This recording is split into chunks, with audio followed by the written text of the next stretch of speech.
मां चाहींदुसि असां सिंधियुनि जो शान लाल कृष्ण आडवाणी जंहिंखे भारत रत्न मिलियो आहे, धनी सॼी दुनिया मां खेसि वाधायूं आहिनि। इहा ख़ुशी जी ॻाल्हि आहे। मां वधीक वक़्तु न वठी करे अचो त हुन ते हिकिड़ी डॉक्यूमेंट्री ठाही आहे असांजो मिस्टर व्यास, त अचो त ॾिसूं उहा डॉक्यूमेंट।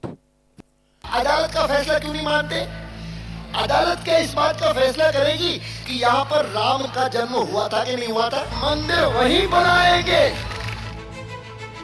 ये कहानी है ऐसे व्यक्ति की जिसने त्याग शब्द का मतलब बचपन में ही सीख लिया था। ये कहानी है उस शख्स की जो पैदा भले ही पाकिस्तान में हुआ हो, लेकिन उसने संघर्ष सिर्फ भारत के विकास के लिए किया।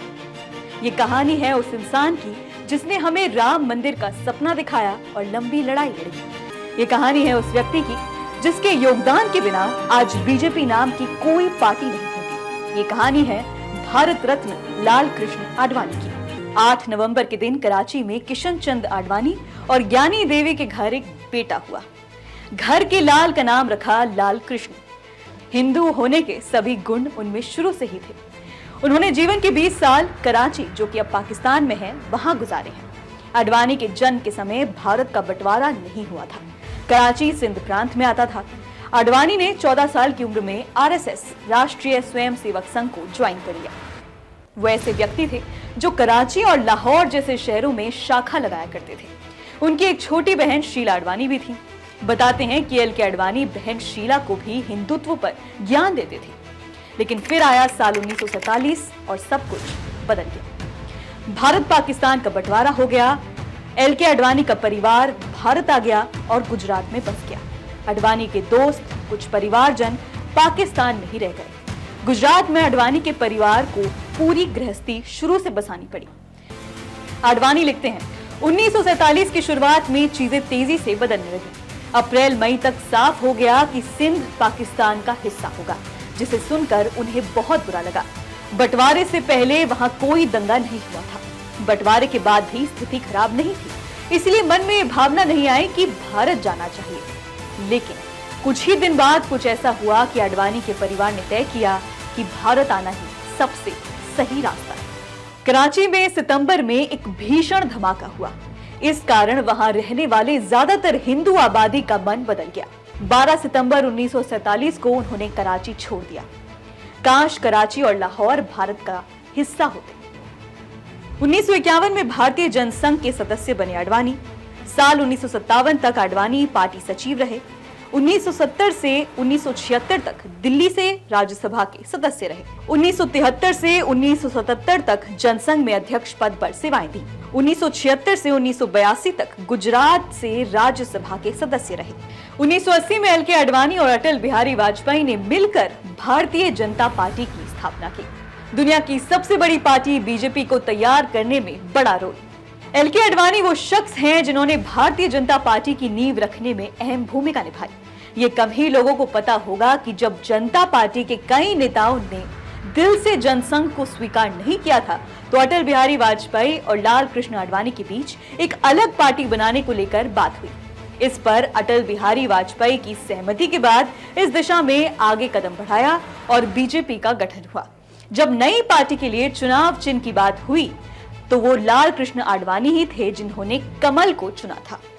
लाल कृष्ण आडवाणी बीजेपी के सबसे लंबे समय तक अध्यक्ष रहने वाले नेता हैं।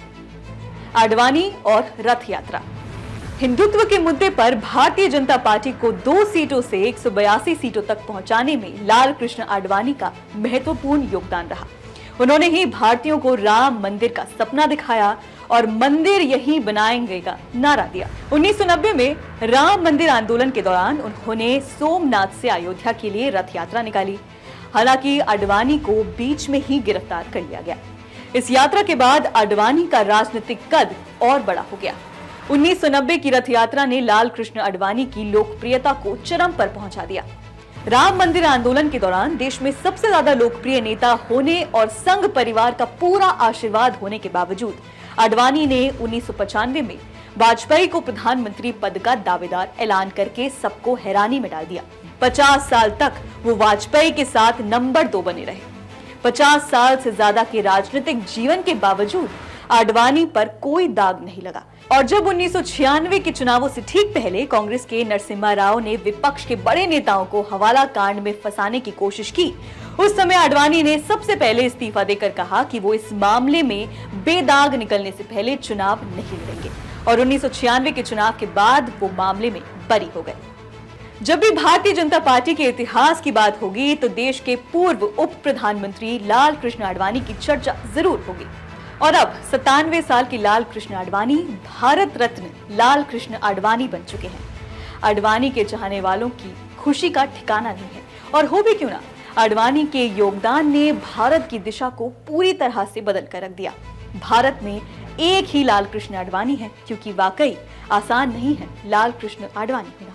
लोक रथ है, जनता का रथ है, जो सोमनाथ से चला है और जिसने मन में संकल्प किया हुआ है कि 30 अक्टूबर को वहां पर पहुंच करके कार सेवा करेंगे और मंदिर वहीं बनाएंगे।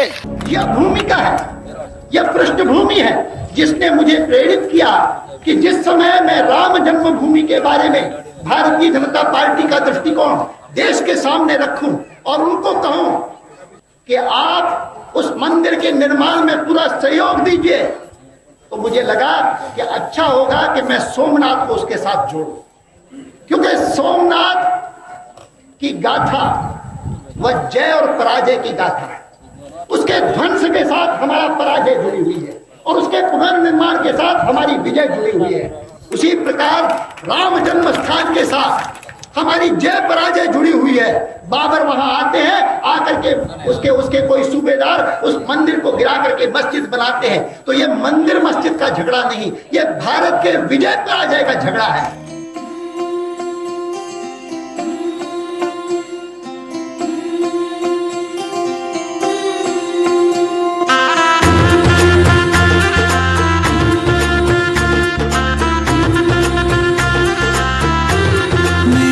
चौखट पे चल के आज चारों धाम आए हैं, बजाओ ढोल स्वागत में मेरे घर राम आए हैं। कथा शबरी की जैसे जुड़ गई मेरी कहानी से, न रोको आज धोने दो चरण आँखों के पानी से।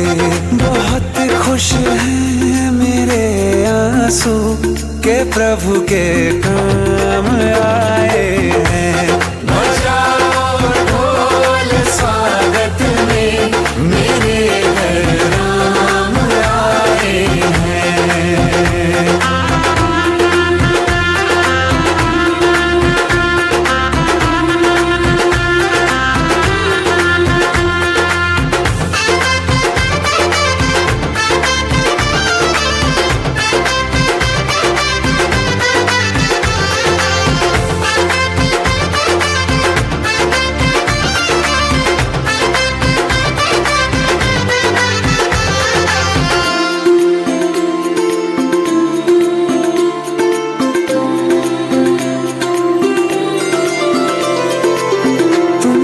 पाके क्या पाया है सृष्टि के कण कण से पूछो, तुमको खोने का दुख क्या है कौशल्या के मन से पूछो।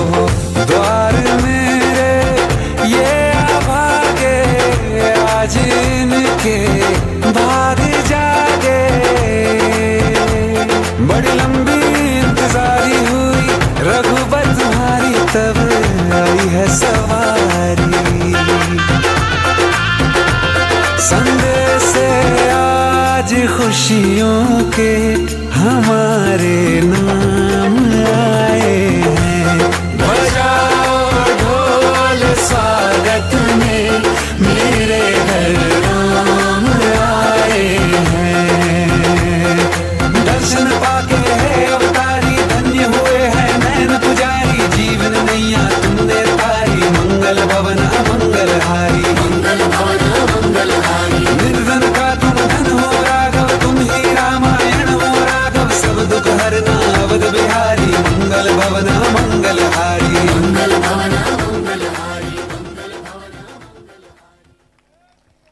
जोरदार ताड़ियां, जोरदार, वाह वाह, थैंक यू वेरी मच।